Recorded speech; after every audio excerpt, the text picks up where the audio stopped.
Story 1. Usually, when I feel suicidal, I just want someone to listen to me. No solutions, no judgment, just listening and empathizing. It usually helps. Story 2. When I was suicidal, I thought of my younger siblings and my grandparents at my funeral, and it helped a lot. I also thought about who I wanted to be as a kid, and I wouldn't want to disappoint a little me because she had no part in how I feel. I can't tell you why to stay alive, but I hope I can give you the motivation to find your own reasons. Even if it's just an artist you want to see live one day, or the release of a movie or game you want to experience. There's always a reason to live, no matter how big or small it is. Story 3. If that is the decision they come to, I would support it. However, I would strongly insist they explore other options. Consider therapy, quit your job and move to an island. At the very least, take some time to see if things get better. Even then, I would encourage them not to. Ultimately, I cannot force someone to endure unbearable pain just so I do not have to be sad about losing them. Story 4. It really depends on a person and their circumstances. I consider myself that person, and nothing you can say or do will change my mind. I am currently experiencing depression and am passively flowing through life at this point. Just be empathetic, supportive, and present for them, and let them know it. I am unsure what else to suggest. Story 5. I have felt suicidal before a couple of times, mostly in my late 20s. I often wonder if that is a dangerous age since many I have read about were around that age. I always thought about my children, and that is what stopped me. It seemed like a very selfish emotion, and now I am 84. Life is great even though I do not have much materially, even less than I had then. I think it was due to meeting men as I was divorced who failed to return what I felt. I often think about what would have happened if I had gone through with it. I would have never known my grandchildren and great-grandchildren, or even my own children growing up, all of whom I love dearly. Story 6. I lost my great-grandfather, grandmother, aunt, father, and youngest brother to suicide. There are always beautiful days among the dark ones. Do everything in your power to feel better. Medication can be effective if you find the right fit. Seek therapy and follow through. The only person who can change how you feel is you. If in the end they choose to take their own life, don't judge. Life is hard. I hope they found peace. Story 7. I would listen instead of talking. Many individuals who have experienced suicidal thoughts feel disconnected from society and unheard. I would encourage them to keep sharing their feelings until we could get them the help they needed. Story 8. I would listen because I wouldn't want to take any action without understanding what a good course of action would be. Afterwards, I would seek professional advice. Story 9. If someone expresses that they don't want to live anymore, I would make it a priority to be physically present with them every day. Personally, I've never felt like anyone has been there for me in that way. Physically showing up, not just offering words. Words can feel empty and meaningless, but knowing someone is truly there, sharing space without the need for constant talking, is what matters most. It's the presence, not the words, that brings real comfort. When someone feels like they no longer want to live, it often stems from the strong belief and sometimes confirmed reality that they are a burden to others. If they don't have someone by their side physically after opening up about their feelings, that belief only grows stronger. Isolation and the absence of support can deepen the pain they are already feeling. As for offering advice, if someone is seriously considering ending their life, I would suggest they read notes from those who have left messages for their loved ones to reflect on the acceptance of such a decision. I would want them to ask themselves if that's truly the choice they want to make and whether it feels like the only option left. It will make them emotional and reflective. It might be a good thing. People who are suicidal often have issues that are fixable, but sadly, many around them fail to care enough to help. That's the painful truth. Too many people see others struggling but do nothing to intervene. It's all too easy to ignore someone or offer hollow words that mean nothing, pretending to care when, in reality, they don't. It's the lack of genuine care and effort that leaves people feeling invisible and unheard. Story 10. Thank you for trusting me with that. I'm sorry things have been so unbearable. Do you want to talk about it more? Or do you need some distraction? Or would you just like to sit together? Give it a bit more time. Who knows if things might get better? I know that feeling of hopelessness, but sometimes situations can change, even if it feels like they can't. Take it day by day or hour by hour.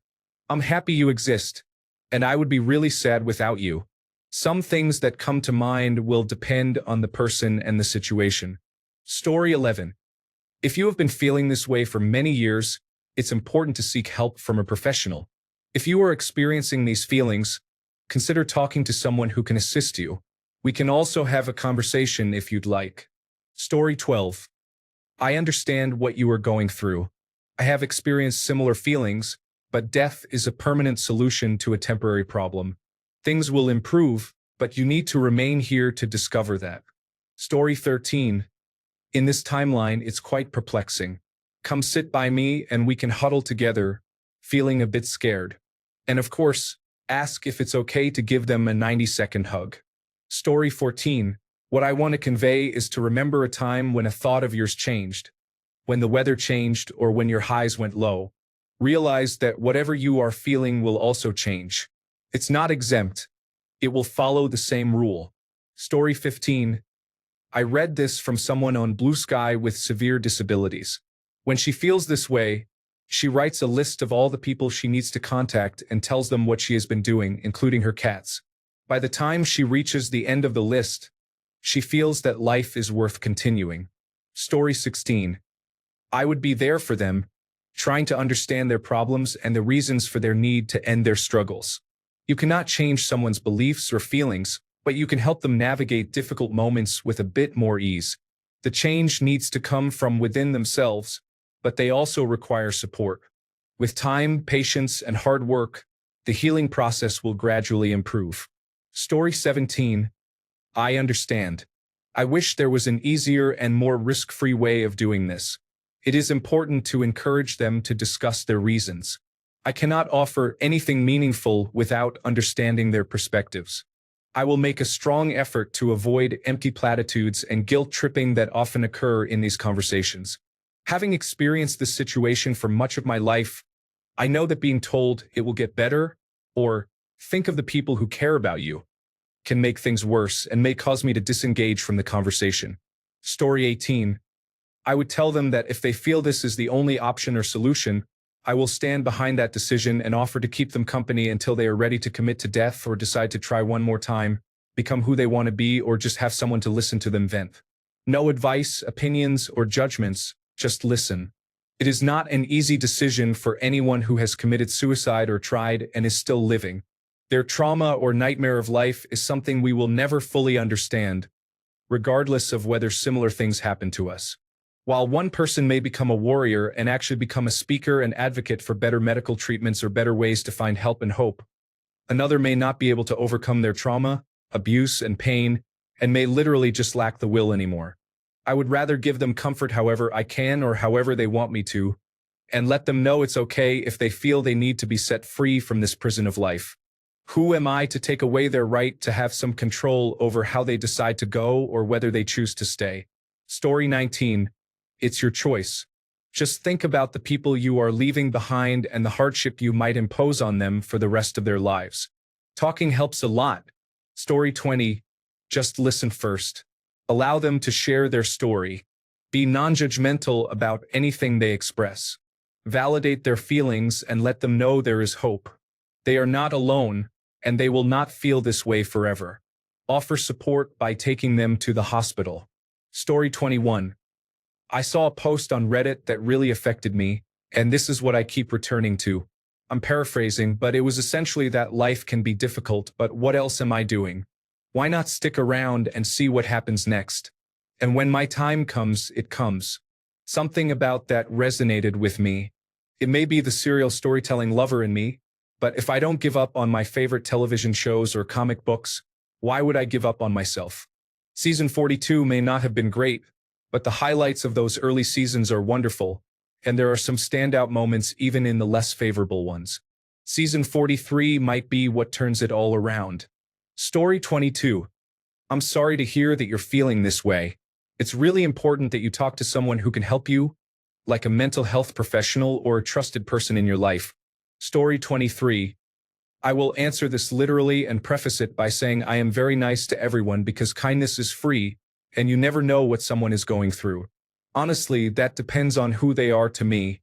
For an acquaintance, someone I grew up with, or a casual friend, I am not going to invest my time and emotional energy into them.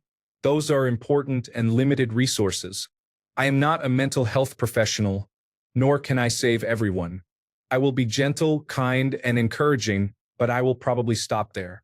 For a close family member, my spouse, or a close friend, they will receive love, support, compassion, and non-judgment. They will get whatever I can offer, provide, or guide them with. Story 24. It's your call, friend. I'll support either choice you make, but I will miss you every day, and I want you to know that it will get better. Also, see a psychiatrist. Story 25. I would fully listen to them and let them talk about what is making them feel that way first and foremost. If it was appropriate, I would keep it simple and say that I understand life is hard. I would tell them that June will mark 2 years since my last attempt on my life, and I still don't always want to stay. Sometimes, thinking of the people I would devastate by leaving keeps me here. More and more, though, I choose life. I'm learning to appreciate just being alive, breathing in and out, as a miracle. I don't mean this in a religious or spiritual way. Just considering the probability and the chaotic universe, how much evolution and millions of years of life striving forward it took to get here, it's incredible that I get to be a sentient and conscious being. I've lost friends, life is fleeting and brief anyway. I might as well hang on to it as long as I can. Story 26. Check out the show After Life. Some may find this thought morbid, but instead of thinking about it today, postpone it until tomorrow and do whatever you want today as if you are not afraid of dying. As you start to string a few days together, you may begin to find some form of joy that makes it worth postponing for one more day. Story 27. Just listen and let them express their feelings. Sometimes there is not much you can say to someone who has had enough of life's difficulties. Story 28.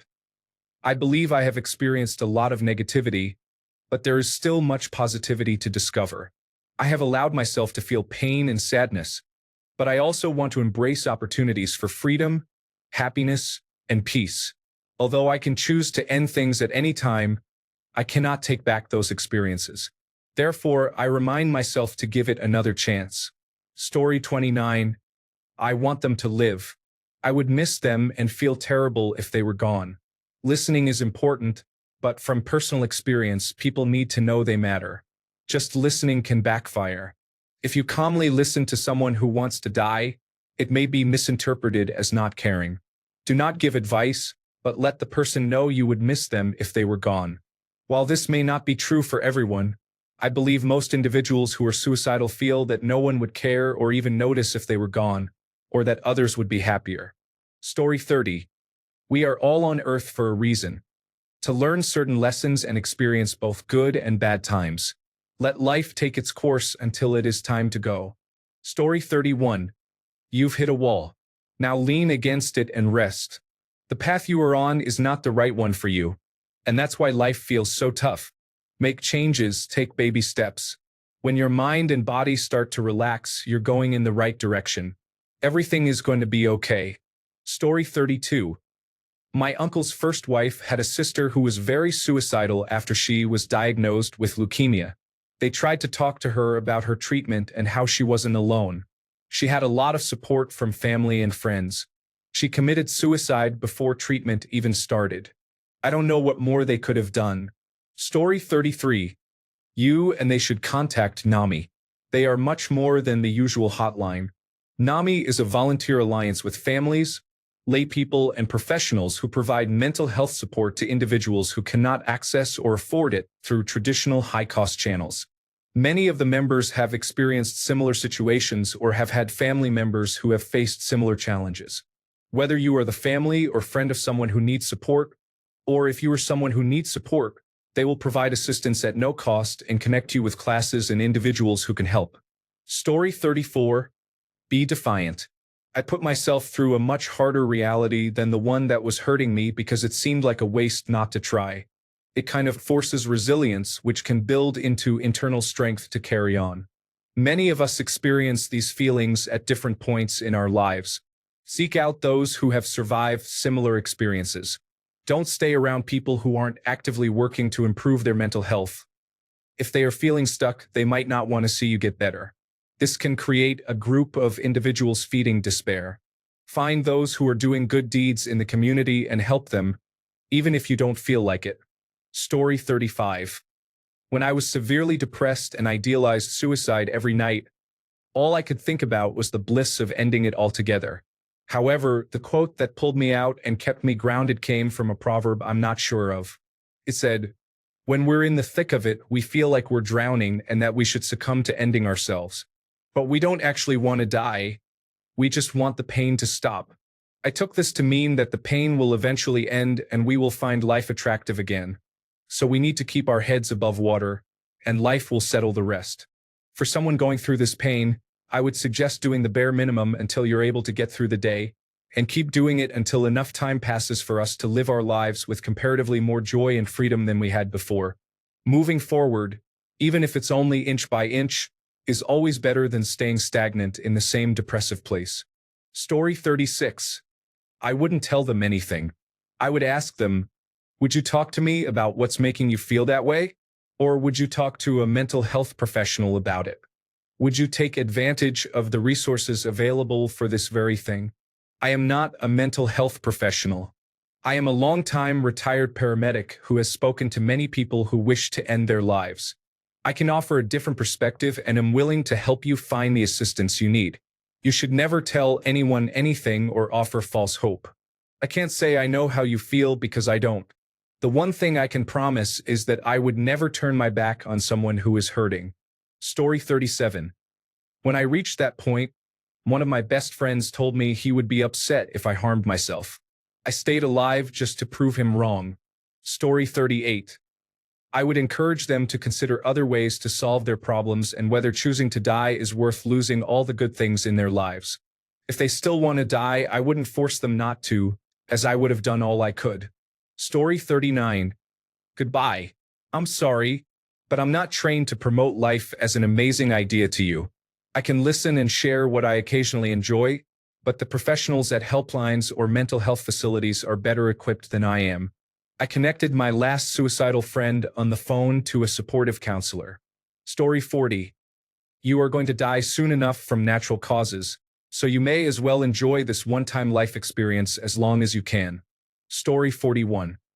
Think of the pain and anguish it would cause friends and family, or consider the opportunity to help someone else and make their life better. You still have good things to do for others. Story 42. Don't die yet. Have you met a funny person like me? If not, try it once. You might not want to. Story 43. Life can be challenging, but most things change with time. You should work at it a little longer before making any final decisions. I will help however I can. Story 44. I get these thoughts periodically. I am 49 years old. My best friend died by suicide in 2022. I am not suicidal, but I have often wanted to just vanish. When I feel like that, there is nothing in the world anyone can tell me to change my mind. I must simply work through it, knowing that God has me going through this in order to come out of it stronger.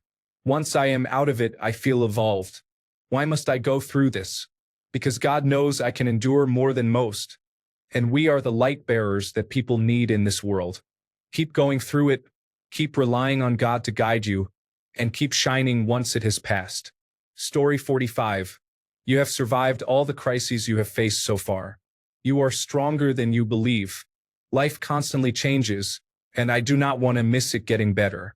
Story 46. So what would I tell myself when I was younger? Go to therapy.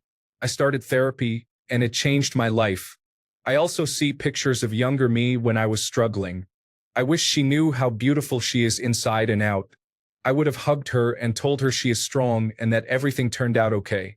I know people always say this, and it's hard to believe, but it's true. I might also suggest getting a dog. When I feel sad because I have no family, I think about how much my dog would miss me if I weren't here anymore. Sometimes, I live for him more than for myself. Story 47. I would say the feeling will pass, but I would be lying. I am going to be 35 this year, and I have somehow navigated lingering depression, suicidal thoughts, anxiety, and more, yet I am still here. When I was younger, I was convinced I would not make it to 30. I have never taken any medication, but medication is definitely essential for some people. Feel free to message me if you need someone to talk to. Having support is the most important thing. Story 48. Someone is always watching you, looking to you for hope and inspiration. Despite what the thoughts in your head are telling you, you matter. Find someone who can do the same for you. Don't be afraid to share where you are. There is a good chance they already know and want to be there for you if you haven't shared your struggles with them. Story 49. Cheer up, you are not in a good place. It's worth noting that I did not succeed in the selection process for the Samaritans. Story 50. If it is due to an injury or illness affecting your quality of life, there are medical professionals who can assist you. You are not alone. If it is due to depression or other mental health issues, there are also medical professionals available to help. You are not alone. Story 51. It only takes a different perspective to realize your life matters to those around you and that it can change drastically in a few years. Do not give up on the future you. Story 52. I understand how hard it feels right now, and I want you to know you are not alone. I have been there too, and I still struggle some days. However, I have been trying to find small pleasures in things like reading a good book, trying new lipstick, enjoying something tasty, or appreciating a nice day in nature. It is not about solving everything at once, but about taking it one step at a time. Small moments of joy can build up, and slowly we can work toward the bigger picture of healing and moving forward. Story 53. Don't harm yourself. Just leave it in other people's hands and start living until someone helps you find peace. Story 54. There are many beautiful things to see and people in this world who are waiting to meet you. I can't remember exactly how it goes, but it's a sweet poem about all the things one would miss if they weren't here. These aren't the same words, but maybe we'd miss the same things.